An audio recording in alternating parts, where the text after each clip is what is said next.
I helped my brother start a business. Then he betrayed me and said I was useless. Now he's begging for my help again. Growing up, my brother Nate was always the golden child. 2 years older than me, captain of the soccer team, straight A student, the kind of guy who teachers loved and parents bragged about at family gatherings. Me? I was the quiet one. I liked drawing, working with my hands, fixing stuff. I didn't care about being the center of attention, and I definitely didn't care about competing with Nate. But I loved him, genuinely. As a kid, I wanted to be around him all the time, even when he didn't want me there. He was my older brother. He was supposed to lead the way. Fast forward to my 20s. I was 26, working as a freelance mechanic and doing some side gigs to keep the lights on. Nate had just quit his fancy job in marketing because he had a vision. He wanted to open his own business, a specialty auto shop with a luxury aesthetic. Think leather couches in the waiting room and barista-style coffee for customers. I remember laughing at first. Like, was this a spa or a garage? But he was serious, and he needed help. He came to me one night, all excited, pitching me his idea like he was on Shark Tank. Said he needed someone who actually knew how to work on cars, someone who could build the soul of the business. That person was me. I didn't even hesitate. I took out a loan with him, invested my savings, spent weeks helping him scout a location. I did the electrical work in the shop myself to save costs. I built the damn workbenches from scratch. I even designed the logo. Yeah, the one that ended up on every hoodie, every Instagram post, every bumper sticker. For the first year, things were great. Business was slow at first, but word started to spread. Nate handled the front end, marketing, client communication, scheduling. I was in the garage from dawn to dusk, elbow deep in engines. I didn't care about the spotlight. I just wanted the shop to succeed. But then came year 2, and something shifted. Nate started acting different, like he forgot who built this with him. He hired a bunch of his college buddies to do branding and client outreach, whatever that meant. And suddenly, I wasn't invited to the meetings anymore. He told me I was better off sticking to the garage and not worrying about the business side. I let it go, until one day I showed up and found my tools gone. Just gone. Nate looked me straight in the eye and said, "We're going in a new direction. You're not part of it." I thought he was joking. I laughed. He didn't. "I built this place," I said. "You fixed cars?" he replied. "There's a difference." That stung more than I can describe. The guy I spent my childhood looking up to had just told me, to my face, that I was useless, that I didn't matter. I walked away. I could have fought it, sure, but my name wasn't on the lease. The business was under his LLC. Legally, I had nothing. I had given my time, sweat, money, and none of it meant anything. So I started over. At first, I didn't want to believe it. I thought maybe he was just overwhelmed, that the stress of running a business, especially a growing one, that had gotten to him and he lashed out. Maybe he didn't mean it when he said I was useless. Maybe he was just having a bad day. But the signs kept piling up. I stopped getting included in important meetings. Clients I had brought in, people I personally convinced to trust us, were now being handled by him or his new executive assistant, some 23-year-old girl named Mia, who barely knew what we did. My name was gradually disappearing from everything. Then came the final blow. I came into the office one morning, coffee in hand, ready to prep for a pitch meeting. I noticed my key card didn't work. I tried 3 times. Still red. Confused, I called James. He didn't pick up. Then I called the office line. Mia answered. I asked her what was going on. There was a pause, and then coldly she said, "Oh, you didn't know? James said you were taking some personal time and not to let you in." I stood outside the glass building for maybe 20 minutes, my heart pounding, people passing me like I was invisible. That evening, he finally texted me, "Don't make a scene. We need someone more dynamic. It's not personal, just business." Not personal? I spent 3 years building that business with him. I emptied my savings to get our first product run manufactured. I stayed up late designing the website, calling suppliers in different time zones, replying to customer complaints, even when James was out partying or sleeping in. I had been loyal, relentless. I believed in us. And now I was being erased like I never existed. I didn't reply to his text. What was there to say? Instead, I just sat in my tiny apartment that night, lights off, staring at the wall. The silence was deafening. My thoughts were racing, jumping between rage, confusion, and heartbreak. I kept replaying every moment, every time I covered for him, every time I said, "He's just stressed," or "He means well." I realized something sickening. He never saw me as a partner. To him, I was a stepping stone, a resource, a placeholder until he didn't need me anymore. But what hurt more than anything else was that he didn't even have the guts to talk to me face to face. Just a passive-aggressive text and a cold rejection at the front door of the company I helped build. I spent the next few weeks in a haze. I couldn't bring myself to tell anyone, not even my parents. I felt humiliated.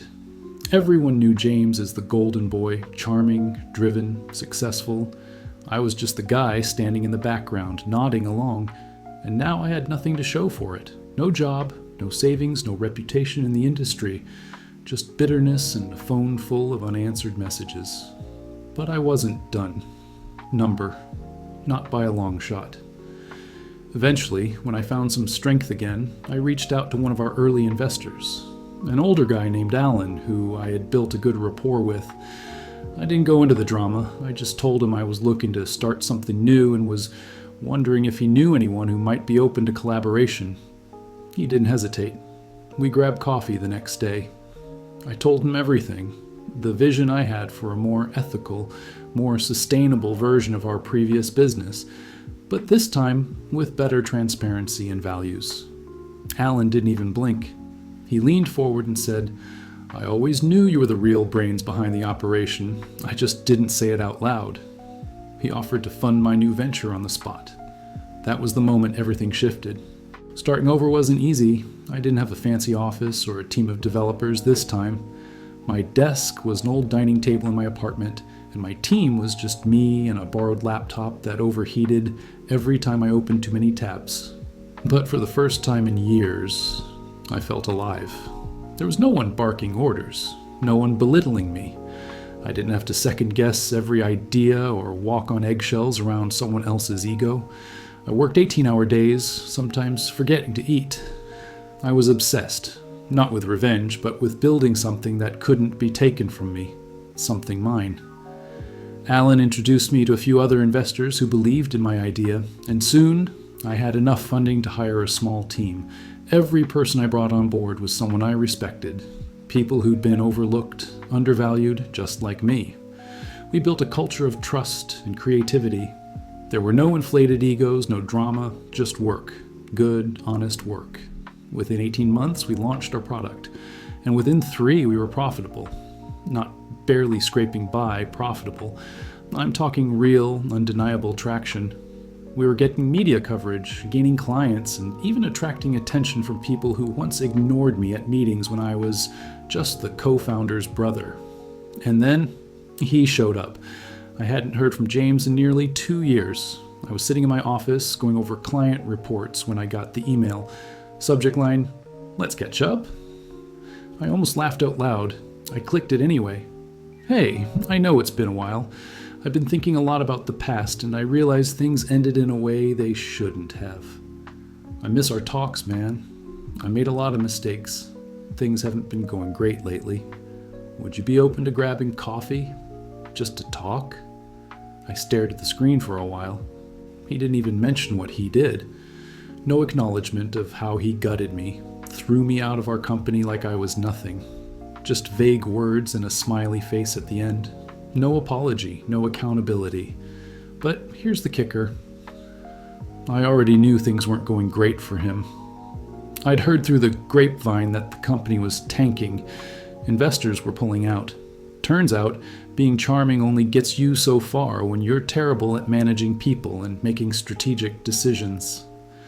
A small, bitter part of me wanted to reply with a one-liner. You said I was useless. Guess that didn't age well. But I didn't. Instead, I waited. Because deep down, I knew he'd reach out again. And he did. 2 weeks passed before he reached out again. The first attempt was a missed call. I stared at the name James on my phone screen and felt nothing.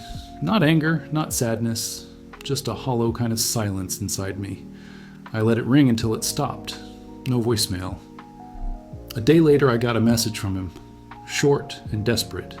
He said he just needed 5 minutes, that he really needed to see me. I didn't respond. I just sat with it for hours, then days. I wasn't being cold for the sake of it. I just didn't know if I was ready to face him. All the resentment, the humiliation, and the years I spent swallowing my pride while he built himself up on my back, it came flooding back with just a few words on a screen. But eventually I agreed. I told him we could meet. 1 hour. Neutral ground. We met at this quiet little cafe downtown. I chose it because I knew it wasn't the kind of place he'd usually go to. He always had a thing for expensive, high-profile spots. This place was simple, warm, unimpressive to anyone obsessed with appearances. I got there early and sat in the back corner. Just waited. When he walked in, I almost didn't recognize him. He looked smaller somehow. Tired. Not physically, but spiritually. His hair was longer, a little messy. He looked like someone who'd been running on empty for a long time. He sat down across from me and gave me this half smile like nothing had happened. He said he wasn't sure I'd actually show. I told him I almost didn't. Then, with a long sigh, he admitted he'd messed up, that he'd let his ego get in the way, that I didn't deserve how he treated me back then. He went on and on, listing the problems. The business was crumbling, investors were bailing, clients were unhappy, and he'd burned through multiple people trying to replace me. No one had been able to clean up the mess I used to manage quietly in the background. Then he finally said it. He needed help. I just looked at him for a long time. I reminded him of what he told me before, how he once called me useless, deadweight, how he said I was only ever good at taking orders, not thinking for myself, how he made me feel like my loyalty was a weakness. He didn't deny it. Just sat there, looking ashamed. I told him that while he was busy tearing me down, I was quietly rebuilding, that I had started my own thing and it was working. Not because I was lucky, but because I had stopped letting him dictate my worth. I stood up then, told him I hoped he figured things out, but I also told him clearly that I wasn't going to save him. Not this time. I said I had nothing left to prove. Not to him, not to anyone. Then I left. A year later, I found myself walking past that same cafe. It was strange. I hadn't planned it. I was just in the area for a meeting with a potential client. My business had grown more than I ever expected. I had a small team now, nothing huge, but solid, focused. The kind of people I used to wish I had when I was working under James. I paused outside the cafe and looked in through the window. And there he was, James.